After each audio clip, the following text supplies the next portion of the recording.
Salam, selamat pagi Bapak Ibu, jemaat yang diberkati Tuhan. Selamat hari Minggu bagi kita semua. Tema kita pada pagi hari ini adalah bersaksi di tengah penderitaan. Boleh tampilkan slide saya. Apakah jemaat bisa bersaksi di tengah penderitaan? Bisa Bapak Ibu? Pertanyaan kedua, apakah mengikut Tuhan Yesus akan bebas dari pergumulan dan penderitaan? Tidak usah dijawab. Ya, kita mengucap syukur kepada Bapa bahwa hari ini Tuhan izinkan kita boleh hidup lagi di hari ke-176 di 2023. Ada air mata, ada canda tawa, ada sakit penyakit, ada juga sakit hati, ada juga sakit kantong, ada juga sakit kaki, sakit apa lagi Bapak Ibu? Yang paling bahaya, sakit kantong merampas damai sejahtera. Biasanya penyakit itu pada ibu-ibu, termasuk saya berarti. Ya, hari ke-176, pertanyaan oleh warga binaan pada hari Senin yang lalu dalam pelayanan kami di Lapas Tangerang dikatakan, apakah mengikut Tuhan Yesus itu pasti senang, bahagia, jadi kepala bukan ekor? Langsung saya katakan itu tidak teologis. Di mana ajaran Yesus yang katakan ikutlah aku nanti dapat bunga-bunga, termasuk bunga bang? Ada itu Bapak Ibu? Yang ada adalah ikutlah aku dan pikulah salib dan menyangkal diri setiap hari.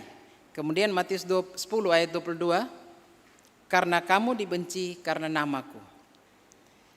Bapak Ibu dan jemaat yang diberkati Tuhan, di kitab Yeremia ini paling sulit dibaca.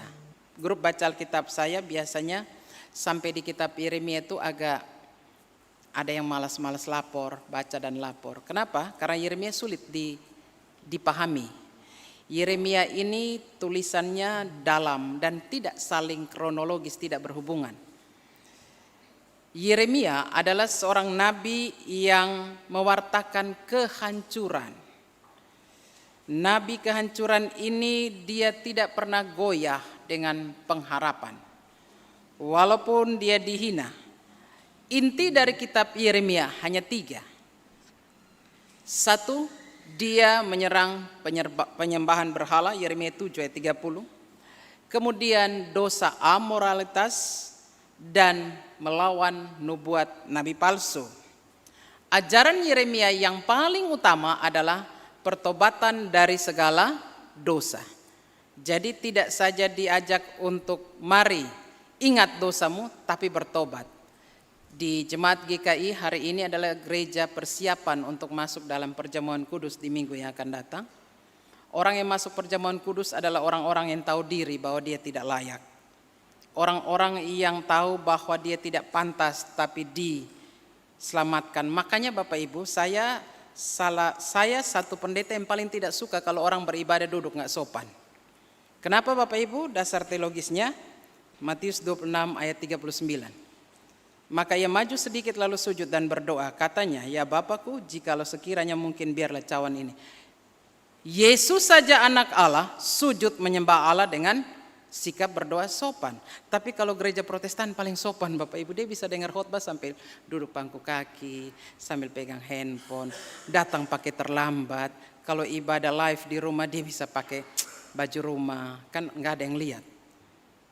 Dari mimbar ini saya mau katakan bertobat.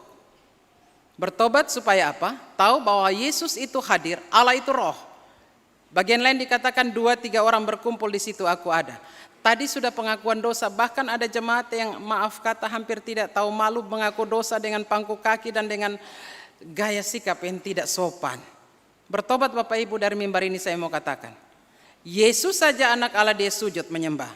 Itu harus keluar dari hati Bapak Ibu, gak bisa diperintah, gak bisa diatur. Karena ketika saudara dan saya tahu bahwa kita hanya seonggok debu, maka Anda tidak layak datang di hadirat Tuhan. Manusia harus tahu itu.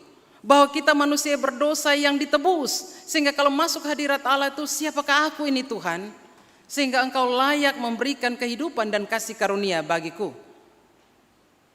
Jemaat yang diberkati Tuhan, situasi seperti inilah yang terjadi di zaman Yeremia.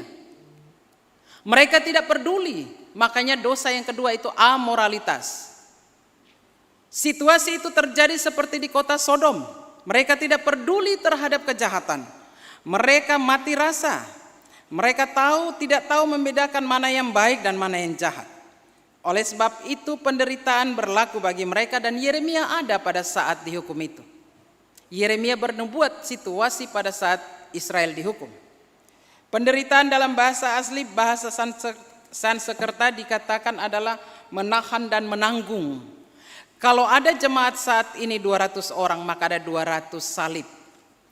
Penderitaan itu orang yang percaya Yesus identik dengan orang yang siap pikul salib. Menahan dan menanggung itu seperti ini Bapak Ibu. Ini penderitaan kita. Itu harus dipikul.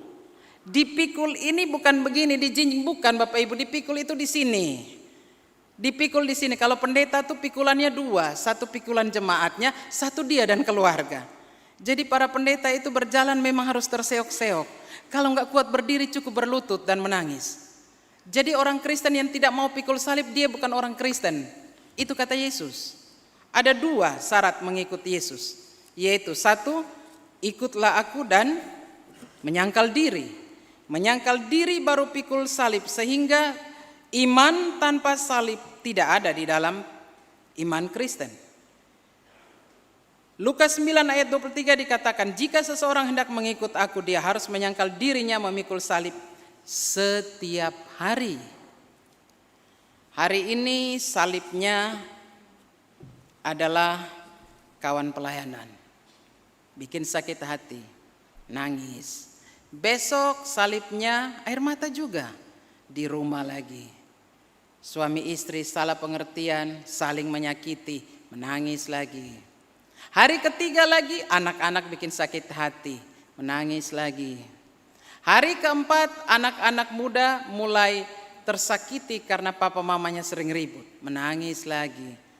Hari kelima bahkan 1 minggu air mata terus. Kapan kita canda tawa? Tetapi hidup juga Bapak Ibu. Bangun tidur hari baru juga. Salib itu hilang, masih ada. Bahkan bisa tambah banyak. Saya punya salib, tapi Tuhan utus juga orang yang lebih salibnya. Kalau tema ini bersaksi dalam penderitaan, artinya kalau saudara dan saya ada penderitaan itu, Anda dilayakkan. Dan bersyukur ada penderitaan itu. Ada orang bersyukur, rame-rame yuk kita menderita. Bukan. Penderitaan itu adalah konsekuensi harga yang dibayar ketika Anda deal mengikuti Yesus. Minggu ini kami dalam pelayanan bersuka cita karena hampir 15 orang yang percaya Tuhan Yesus. Lalu saya katakan kepada warga binaan itu, Anda harus malu karena orang lain mengambil keselamatan itu. Bagi saudara dan saya yang sudah selamat, jangan main-main dengan keselamatan itu. Jangan main-main, karena keselamatan Anda dan saya bisa hilang. Bisa hilang Bapak Ibu? Bisa hilang enggak? Kenapa? Bisa hilang lah kalau enggak taat dan setia. Begitu last minute datang panggilan itu, Anda tidak siap. Dan tidak mendapat mahkota itu. Makanya Paulus katakan, aku berlari-lari untuk memperoleh mahkota itu. Jemaat yang diberkati Tuhan, kita lihat dari kitab Yeremia.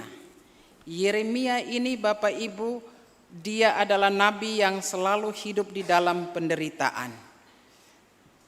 Di dalam ayat yang kedua, kita harus mundur, geser ke belakang, Yeremia 20 ayat 7 sampai 13. Penderitaan Yeremia adalah ayat 2 dan ayat 6. Yeremia ini nabi selama 40 tahun, tetapi saudara lihat, Yeremia dipukul oleh seorang imam. Masuk akal nggak Bapak Ibu? Nggak masuk akal. Makanya percaya Yesus jangan pakai akal Bapak Ibu, nanti Anda stres. Percaya Yesus itu saya selalu katakan pakai 3, hati, jiwa, baru akal budi. Matius 22 ayat 37. Tidak masuk akal saudara. Orang imam si pasyur ini adalah yang menjaga di rumah Tuhan.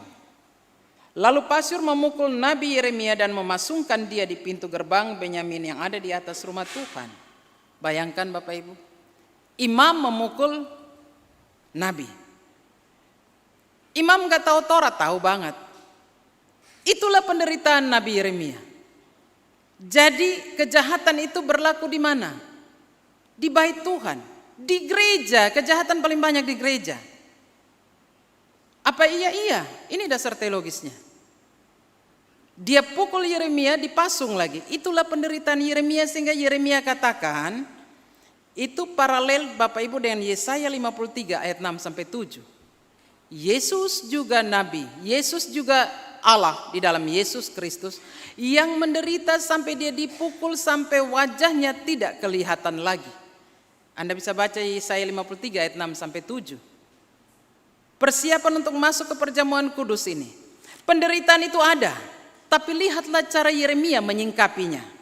Yeremia katakan, aku telah menjadi tertawaan sepanjang hari. Semua mereka mengolok-olok aku. Jadi kalau saudara sebagai pendeta, sebagai pelayan diolok, ditertawain, difitnah, tenang aja. Yeremia udah lebih dulu kok. Bahkan Yesus sudah lebih dulu.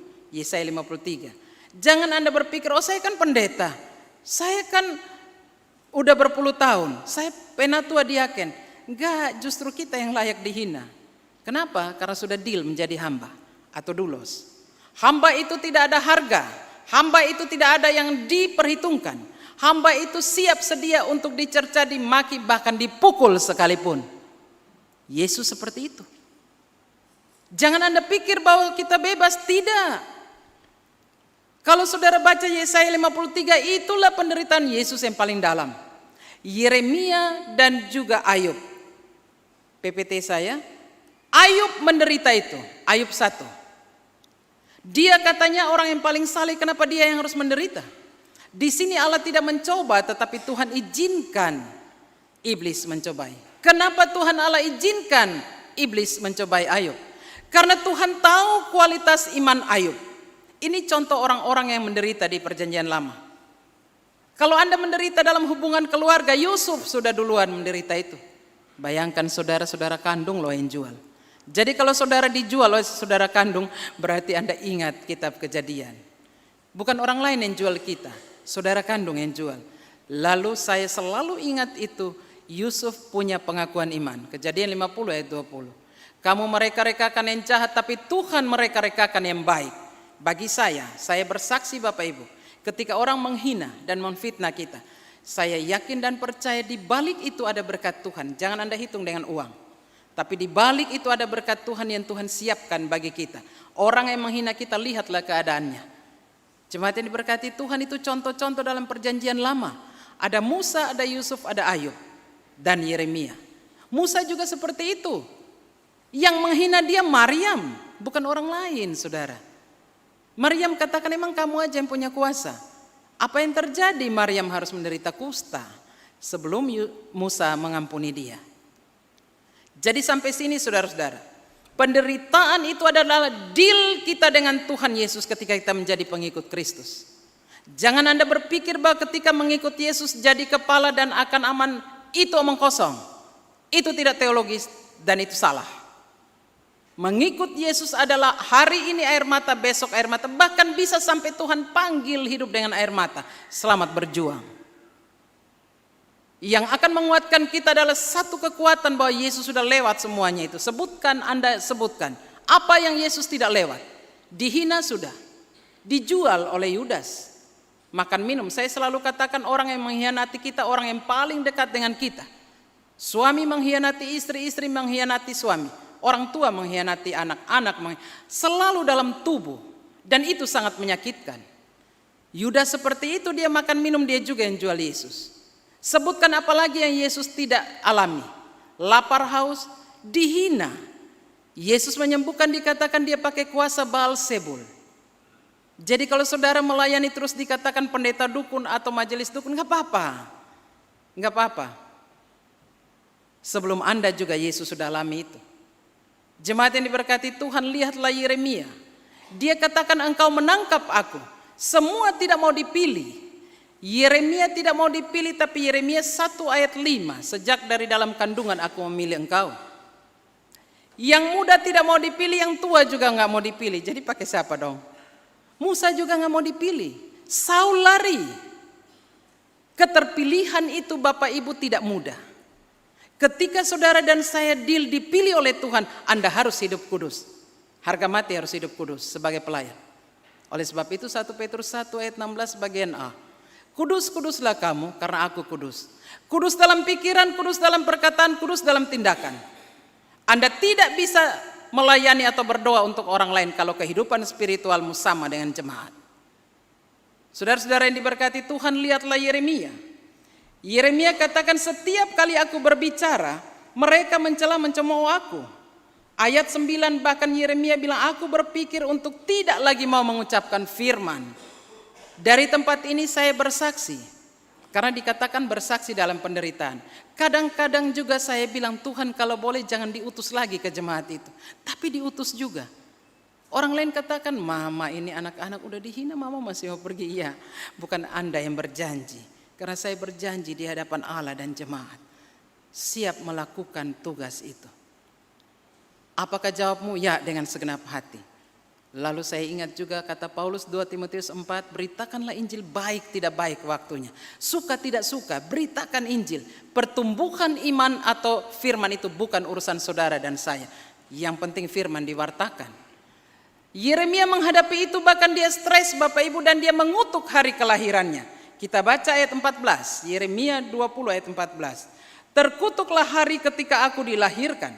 Biarlah jangan diberkati hari itu ketika ibuku melahirkan aku. Manusiawi Bapak Ibu, manusiawi. Ketika penderitaan itu orang akan katakan lebih baik mati daripada hidup. Nanti kalau kematian datang, Ibu Pendeta tolong doa supaya sembuh. Tadi bilang lebih baik mati. Emang udah siap mati? Orang juga sehat supaya umur panjang. Nah, Yeremia itu dia takut dan dia hampir tidak kuat. Tidak lagi mau mewartakan Injil atau firman Tuhan. Tapi ini yang menguatkan Yeremia. Secara manusia Yeremia hampir tidak lagi mau mewartakan, tetapi sikap dan keyakinan iman Yeremia inilah menjadi sikap saudara dan saya. Yeremia ayat 11. Tetapi Tuhan menyertai aku seperti pahlawan yang gagah. Itu jaminan Tuhan bagi saudara dan saya juga. Ketika Anda di dalam penderitaan, maka mohonlah kepada Tuhan. Ayat 11 dan 12 itulah menjadi jaminan bagi kita. Itu kitab Yeremia saudara. Bagi pemazmur. Pemazmur di dalam segala pergumulan penderitaannya. Saudara tahu siapa musuh Raja Daud? Orang dalam. Orang dalam juga. Yaitu anaknya sendiri. Bahkan panglimanya sendiri. Lalu dia bermohon kepada Tuhan Allah. Yeremia dan Mazmur. Itu adalah berdoa untuk menghadapi para musuh. Saudara dan saya menghadapi musuh. Berdoa seperti Yeremia dan Daud. Daud di dalam kesetiaannya, ketika dia setia, dibayar celah dan noda. Tadi pujian oleh anak muda kita yang sangat luar biasa. Saya kalau dengar pujian itu seperti kayak ada di Yerusalem. Luar biasa pujian itu. Daud, ketika dia setia, malah dia dibuang dari keluarga. Ayat 9 dan 10. Daud taat, puasa dapat celah. Kain kabung jadi sindiran dan buah bibir. Saudara pernah menderita karena sindiran dan buah bibir? Pernah? Di mana kita jalan orang ngomong. Jangan stres Bapak Ibu, anggap aja saudara artis. Anggap aja saudara dikasihi. Jadi banyak orang suka fitnah dan suka ngomong. Jangan Anda stres dengan omongan sindiran orang. Buktinya Daud. Daud datang kepada Allah dan dia berdoa. Ayat 14 dan 15. Permohonan Daud disampaikan. Tetapi saudara, Daud pun mengalami doanya seolah-olah tidak dijawab oleh Tuhan. Ayat 17 dan 19. Daud menanti-nantikan. Pernahkah saudara menanti-nantikan doa itu? 1 tahun belum dijawab. 2 tahun belum dijawab. 3 belum, 10 juga belum dijawab. Berdoa untuk anak supaya anak ini bertobat. Jangan-jangan ketika orang tuanya sudah dimuliakan baru anak bertobat. Ini kan salah sambung Bapak Ibu. Harusnya kan kita berdoa itu minta Tuhan supaya dijawab. Tapi jangan lupa saudara belajar dari Yesus. Jadilah kehendak Bapa atas permohonanku. Itu Mazmur. Kita belajar dari kitab Mazmur. Ketika dihina, ketika dicela. datang pada Tuhan. Ayat 14 dan 15 juga Yeremia. Apa yang disampaikan oleh surat Roma. Roma ini mau katakan penulis, ya Rasul Paulus mau katakan, kalau sudah mati bersama Yesus, artinya hidup lamamu sudah disalib. Jangan cabut lagi dari salib hidup lama itu. Mati bagi dosa, satu dengan kematian dan kebangkitan. Manusia lama sudah disalib dan jangan jadi hamba dosa. Saudara tahu apa itu hamba dosa? Orang hamba dosa itu dia melakukan diam-diam dan kelihatan. Dia tidak malu dan tidak takut. Hamba dosa itu artinya dia dibawa kungkungan dosa. Dia tidak mampu melepaskan itu karena dia tidak minta tolong pada Roh Kudus. Saking tidak bisanya, Raja Daud itu minta Tuhan Allah berkemah di pintu hatinya. Karena manusia itu pada dasarnya pendosa. Tadi slide saya itu pendosa. Habitnya itu buat dosa. Di rumah, di depan orang kelihatan baik. Tapi hatinya jahat. Di tempat tidur pun dia merancangkan kejahatan. Itulah manusia. Itulah Raja Daud. Tetapi surat Roma katakan, bertobat, Roma 6 ini katakan. Supaya tahu bahwa manusia lama kita sudah disalib. Jangan ditarik lagi manusia lama itu. Harusnya ditelanjangi, dibuka. Sehingga orang yang hidup dalam Tuhan Yesus itu menjadi orang yang tidak bebas lagi. Saudara, mengikut Yesus itu yang tadi saya bilang menyangkal diri itu, selalu saya pakai kata kenosis, ya, melepaskan segala hal yang harus kita dapat. Orang Kristen itu ketika deal kepada Tuhan Yesus, dia harus tahu bahwa itu adalah kita masuk dalam proses pendewasaan diri. Ya, seperti Paulus ketika Kisah Rasul 9, dia dari Saulus diproses jadi Paulus. Dulu di Saulus dia aman kok, terhormat. Kenapa dia ketika jadi Paulus dia menghadapi banyak tantangan? Itu masuk dalam proses. Jadi kalau saudara dan saya ada masalah, itu proses pendewasaan diri dan iman. Ya, kita tahu bahwa kalau kita menghadapi hal-hal penderitaan akibat dosa. Tapi ingat, jangan jadi hamba dosa. Karena upah dosa adalah maut. Jangan sampai ketika namamu dipanggil dan namaku dipanggil, Anda masih main-main di dosa. Itu bahaya. Percumalah kasih karunia itu. Oleh sebab itu ketika Paulus katakan bahwa tidak ada di Kisah Rasul, ya, keyakinan iman para rasul, tidak ada nama apapun di kolong langit ini yang bisa menjadi juru selamat. Hanya Yesus Kristus. Yesus adalah Tuhan. Yesus yang dapat menolong kita. Bagaimana caranya saya beriman bahwa Yesus bisa menolong saya? Ketika penderitaan itu menghempaskan saudara, cukup Anda minta kekuatan. Jangan Anda minta untuk bebas dari persoalan itu. Karena kalau bebas artinya apa Bapak Ibu? Rest in peace. Mau bebas? Mau bebas enggak Bapak Ibu? Belum mau? Ya udah, selamat berjuang. Kalau mau bebas artinya udah pulang. Itu yang kita harus maknai bahwa penderitaan itu tidak bisa disingkapi dengan pikiran. Ada seorang pekabar Injil namanya Jim Elliot. Dia hidup tahun 1927 sampai 1956. Meninggal dalam usia muda 27 tahun. Ketika dia deal sebagai pekabar Injil. Keluar dari Amerika dan dia pergi menginjil di suku yang terpencil di Ekuador. Dia melayani di sana. Meninggalkan istri dan anaknya yang baru berusia 5 bulan. Sampai di sana 3 bulan dia bisa berhadapan dengan jemaat ini. Tapi entah kenapa selanjutnya dikatakan bahwa dia mati terbunuh dengan 4 orang pekabar Injil. Bodoh menurut dunia ini Bapak Ibu? Bodoh. Karena harusnya dia tinggal dengan istri anaknya. Itu yang tadi dalam bacaan kita. Bodoh, hikmat dunia ini bodoh. Ya, tetapi di dalam iman itu adalah satu kemenangan. Nyawa bayar berapa jiwa. Oleh sebab itu Bapak Ibu, bersaksi dalam penderitaan. Penderitaan itu biar ada bersama saudara dan saya. Tapi Tuhan izinkan supaya Anda nanti akan dipertemukan dengan orang lain dan Anda bisa bersaksi. Saya banyak kali Tuhan izinkan bertemu dengan orang yang bergumul dalam sakit. Dan pasti saya akan bersaksi bahwa saya pernah mengalami sakit ini dan itu. Dan saya disembuhkan. Saya pernah mengalami sakit yang ini, itu, dan saya disembuhkan. Lalu orang katakan, tapi tidak kelihatan kalau ibu pendeta sakit. Kenapa saya harus wartakan? Tadi yang Yesus katakan itu bahwa murid tidak lebih daripada guru. Artinya penderitaan kita tidak lebih dari Tuhan Yesus. Saudara dan saya menderita air mata apapun belum pecah pembuluh darah saudara. Yesus sudah. Apapun penderitaan saudara dan saya, sebutkan itu. Tidak melebihi guru kita. Yesus mengalami itu. Persoalannya bagaimana Anda melihat penderitaan itu di dalam kacamata rancangan Tuhan. Kalau Anda melihat kacamata kita manusia, cepat stres. Dan Anda akan kalah dari penderitaan itu.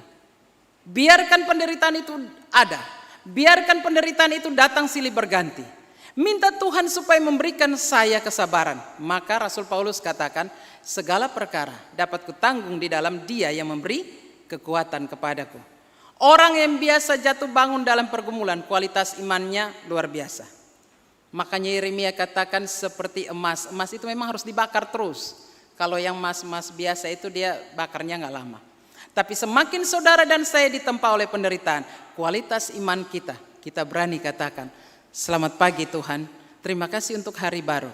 Kirimkanlah persoalan dan penderitaan itu. Berani saudara berdoa begitu? Berani saudara?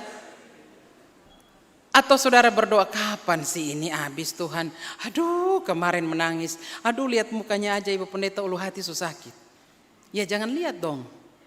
Atau lihat aja, aduh ibu pendeta, saya lihat muka suami saya tuh, ulu hati saya sakit. Minum obat mah supaya jangan sakit.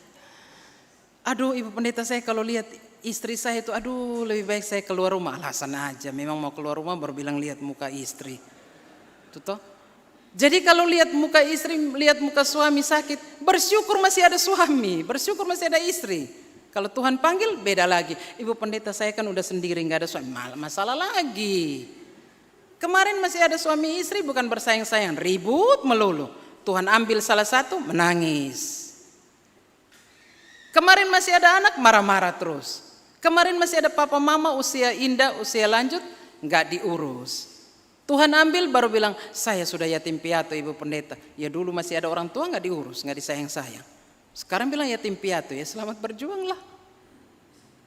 Penderitaan itu ada Bapak Ibu, dinikmati. Jadi kalau kopi pahit itu tanpa gula enak ya Bapak Ibu, saya tidak minum kopi sih. Tapi penderitaan itu pahit, dinikmati. Karena yang lebih pahit Yesus sudah lewat. Beberapa catatan penting. Satu, Kitab Yeremia mengajarkan kita, penderitaan itu dialami oleh seorang nabi sekalipun. Saudara dan saya sebagai pelayan, catat ini, bahwa saudara dan saya lah yang akan banyak mengalami penderitaan. Mungkin tidak sampai dipukul atau sampai dipukul seperti Nabi Yeremia dan dipasung. Tetapi dia berteriak kepada Tuhan. Dia boleh mengutuk hari kelahirannya, tapi dia terus mewartakan. Penderitaan ada. Anda jangan lari dari penderitaan itu. Terlebih anak muda. Jalani penderitaan itu. Minta Tuhan berikan kekuatan. Ingat firman Tuhan, 2 syarat. Mengikut aku. Menyangkal diri. Pikul salib setiap hari. Sampai mati. Kedua, Yeremia katakan, penderitaan ada. Tetapi Allah akan keluar menjadi pahlawan yang gagah. Pahlawan yang gagah dia berjalan di depan. Dengan pasukan kudanya dan kita di belakang. Yang ketiga, penderitaan ada, tetapi penderitaan itu diizinkan Tuhan untuk mendewasakan saudara dan saya.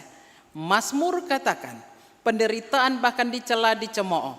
Penderitaan itu ada, tapi dia lari kepada Tuhan seperti Yeremia. Dan mereka punya keyakinan iman, Yesus adalah Tuhan Allah, adalah panglima perang. Dia yang akan menolong dan menguatkan. Yang kelima, ketika saudara dan saya berdoa, lama tidak dijawab, tetaplah berdoa. Jangan pernah Anda bosan untuk berdoa. Karena di saat Anda tidur, Allah berkarya menjawab doa saudara. Mazmur 133. Kesanalah Tuhan memerintahkan berkat-Nya. Yang keenam, Injil Matius mengajarkan kita. Yesus katakan, penderitaan yang saudara dan saya alami tidak melebihi guru.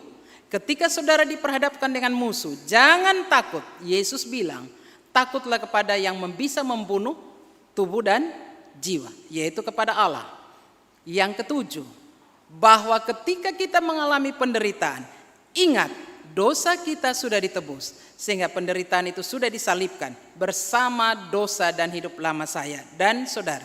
Yang kedelapan, Injil Matius mau katakan bahwa Yesus adalah Tuhan yang sanggup untuk mengatasi persoalanmu dan persoalan saya. Selalu kalau masalah kita adalah masalah uang, maka Yesus katakan, marilah kepadaku semua yang letih lesu dan berbeban berat, aku akan memberikan kelegaan kepadamu. Ajakan bukan paksaan. Biarpun Yesus panggil mari, kalau dia nggak mau datang mau apa? Marilah kepadaku artinya Anda keluar dari kesibukan, ambil waktu supaya ada jam doa dan jam baca Alkitab. Markus 1 ayat 35. Pagi-pagi benar ketika hari masih gelap, Yesus keluar dan berdoa.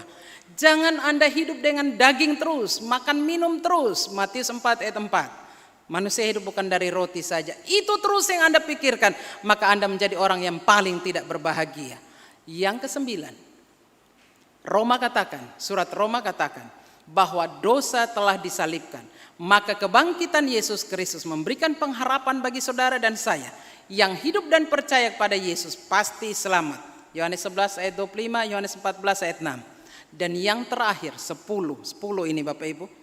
Dicatat boleh, tidak dicatat ada rekaman.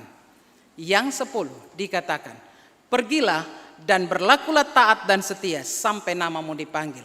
Penderitaan boleh ada, tapi saya tidak mau rasakan penderitaan itu. Biarkan dia di situ, karena saya akan datang pada Tuhan. Saya tutup renungan ini, Mazmur 37 ayat 5, serahkanlah hidupmu pada Tuhan, percayalah kepadanya dan Allah akan bertindak. Persoalannya, saudara mau serahkan atau tidak? Atau saudara peluk masalah saudara? Saudara pegang baik-baik masalah itu sambil berdoa. Kata Tuhan, aku mau ambil tapi engkau tidak kasih. Jadi selamat berjuang. Silakan lepas persoalan dan penderitaanmu dan berjalan bersamamu Bapa. Terpujilah Kristus Tuhan. Amin.